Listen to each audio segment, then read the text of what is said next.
everyone. We are headed to Fort DeSoto County Park. Up semi-bright and early. Just to beat the traffic. When we looked yesterday, getting across Bradenton was like all red. So we left Cracker Barrel this morning, left all the other van lifers back there so they can sit in traffic. And we will be there first. And here's a spot that I think they thought about parking, and there's people over there.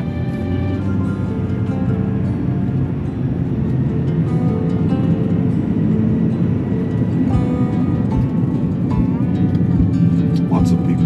Yeah, it might get a little bit noisy, I guess, when morning comes and there's traffic, but can't beat it.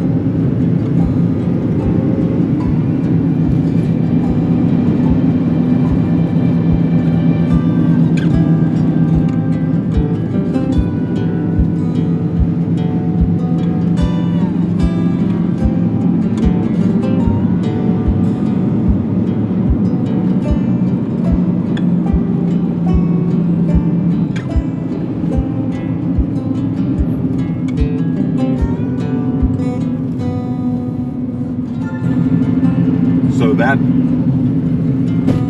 pier you can pay to park on. I think is it $4 per vehicle and $4 for each occupant. We may try that at night before we head back.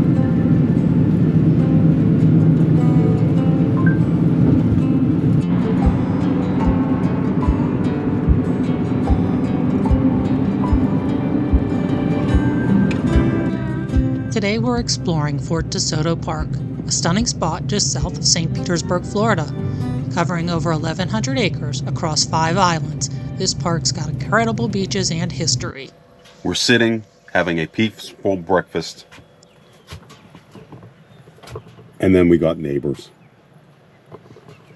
The world is just getting smaller all the time. This big parking lot, why'd they have to park like right next to us? This big parking lot, yeah, why did they have to park right next to us? Don't you hate when people do that? Jeez. Good morning, happy campers. Hello. We just parked far away. We don't have to stay far away. I was like, what are they doing way over here? Well, we cooked outside, and you know, there's always nebby people. Nebby. Oh, you don't know that word? Nebby. That's a Pittsburgh word. That's a Pittsburgh word. Nebby.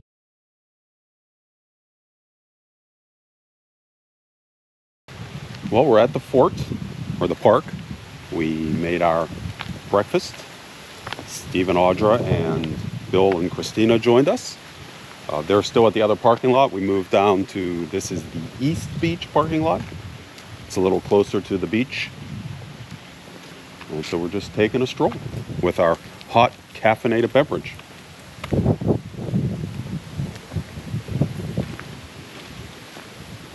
We're wearing pants because it's cold. Yes, we're wearing long pants because it's very cold and windy. Very cold, it's 60, and with the wind chill, it might be 50. Not what it's supposed to be like when you go to the beach.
Another view of the Skyliner Beach, or sorry, another view of the Skyliner Bridge.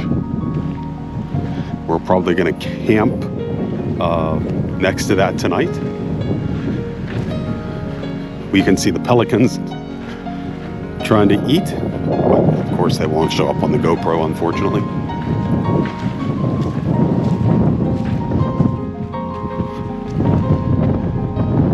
This is still better weather than we're having back in North Carolina. We got probably a half an inch to inch of snow and ice. All right, we made it to North Beach, often called one of America's best, with its powdery sand and calm, clear waters, perfect for swimming or shelling.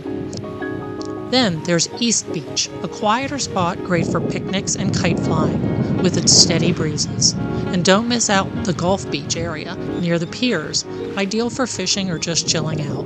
Plus, there's a dog beach, where you and your pups can run free and splash in the waves.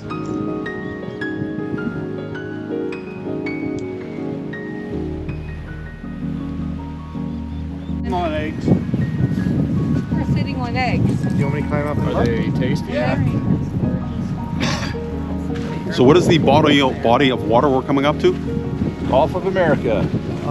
Mr. Grumpy. I think it's the Atlantic Ocean.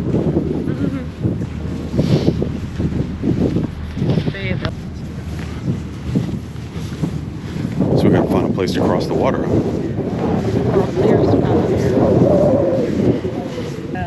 You know what these are from? I don't.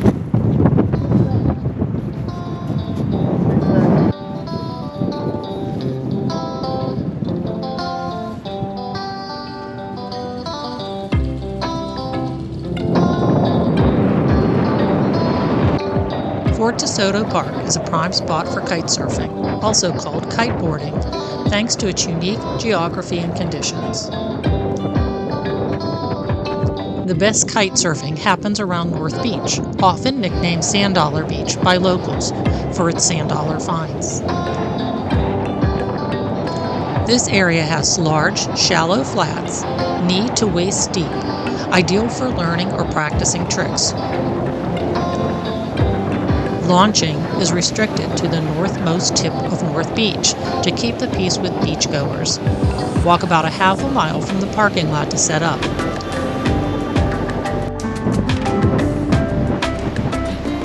Does someone look cold to you?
Well, we made it to the historic fort itself.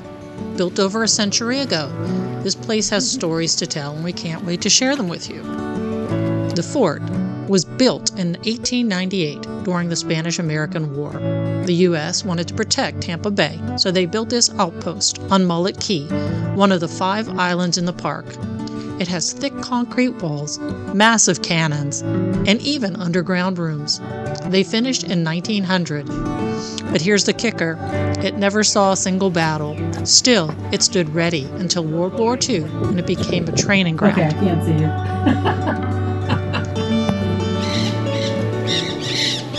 Noonday parakeets aren't native to Florida. You might find them, though, flying around Fort DeSoto's trails or beaches, adding a splash of exotic color to local wildlife.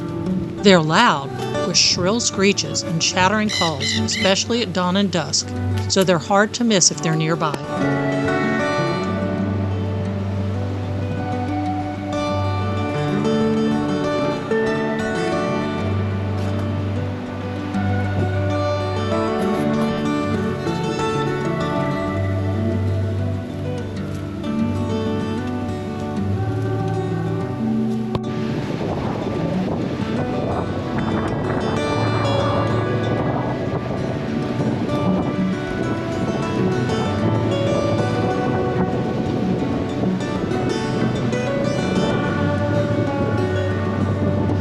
Yeah. How did I miss that? They got ice cream.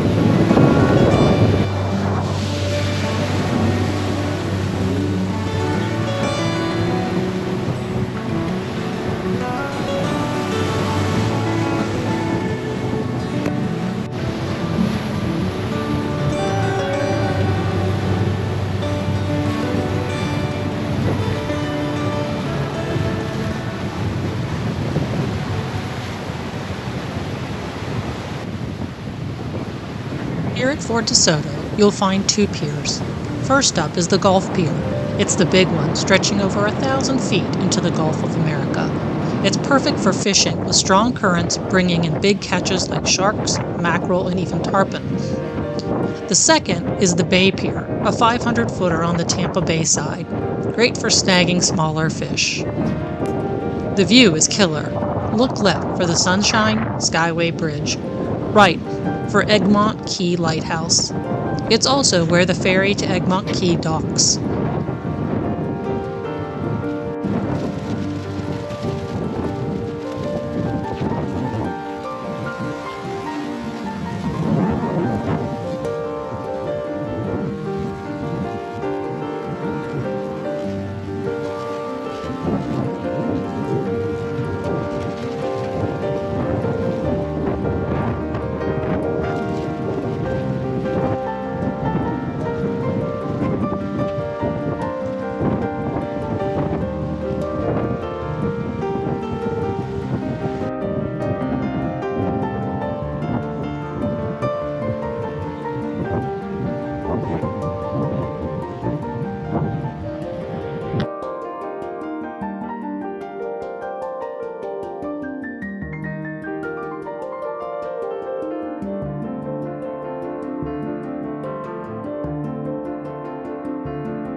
Hi folks, we are parked along the Skyway,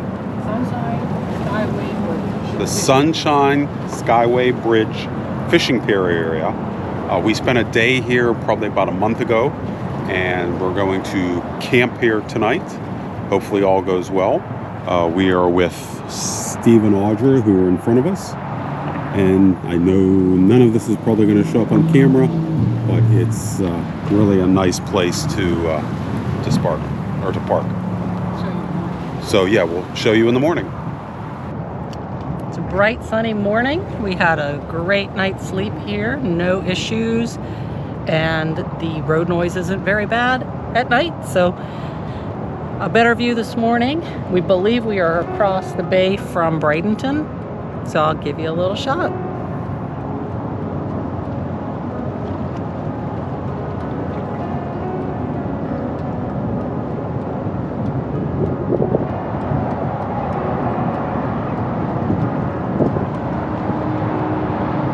some of the other brave souls who risked getting the knock here last night. No issues. There are a bunch of Class Bs as well as bigger vehicles with slides out as well. So not a bad place. We'll see you soon.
Just finished at Planet Fitness.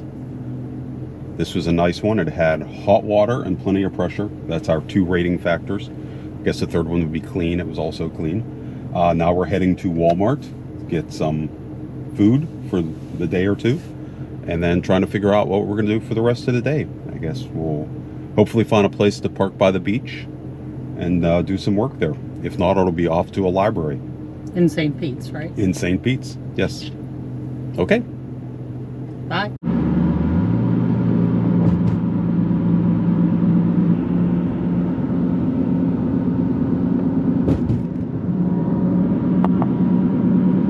Heading over to the beaches at St. Pete. Hopefully we can find a reasonable place to park and maybe work along the beach. It's a beautiful sunny day, but it is still only 57 degrees and it was windy earlier. So we'll have to see what it's like when we stop and get out.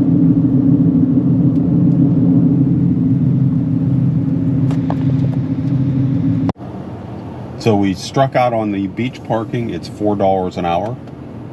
So in the short term, we're going to go across the street, park in a Publix lot, have lunch, do dishes, and then figure out what we're going to do.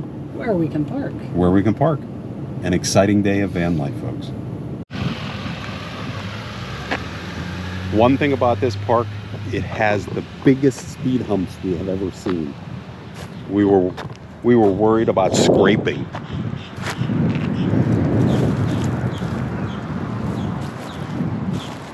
So maybe this perspective will show.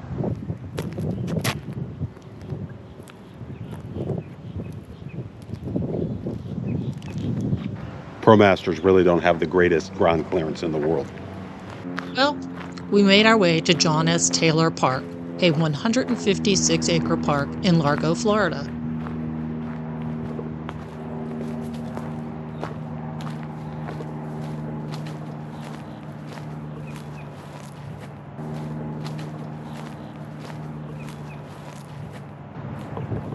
Like we're going to molest an alligator. Hi, Lou.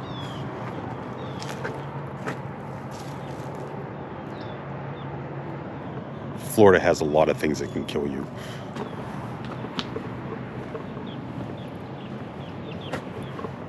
What's it called again? John S. Taylor Park. Well, we drove all the way up, not all the way up, we drove along the coast trying to find cheap parking for the beach. That doesn't exist. All the parking lots for $4 per hour. And surprisingly, maybe half of the parking areas were closed, I guess due to damage from the hurricane. So even parking was limited.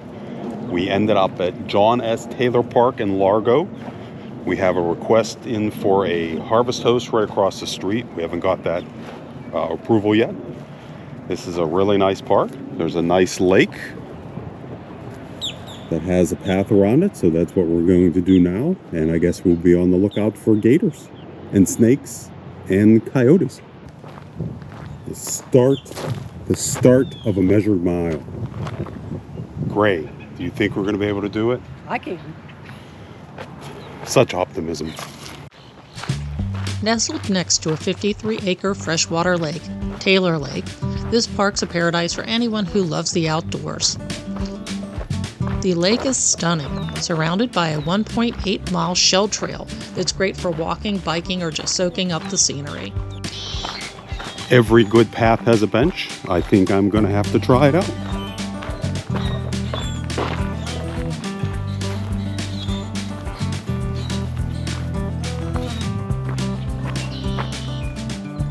I'd say it's a good bet. The wildlife here is everywhere. You'll spot birds like egrets and maybe even an Andean parakeet. Those green parrots screaming overhead. Turtles, rabbits, and yes, alligators lurk near the You got water, something. so keep your distance. There's a full disc golf course weaving through the trees, 18 holes of fun, plus playgrounds for kids and shady picnic shelters with grills make it family friendly.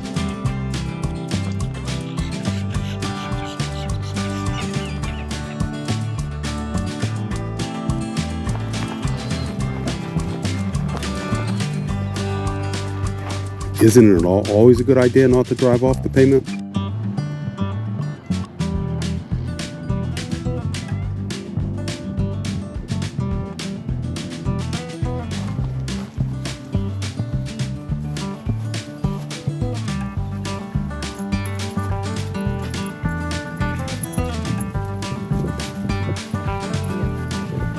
We made it to the half-mile mark. Not only do we need to deal with dangerous animals, we have to be aware of flying discs. Florida really does have everything.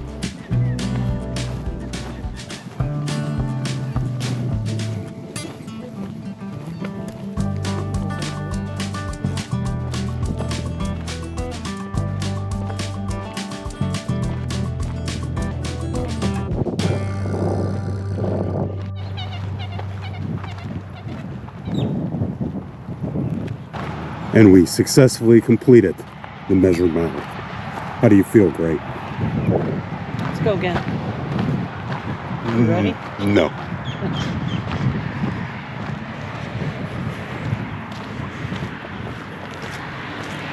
We put our harvest host request in maybe about 3 hours ago. They said they accepted same day. We still haven't heard, so now we're going to go check in. But it looks like they'll probably have plenty of room. You'll be strong at the back. Wish us luck.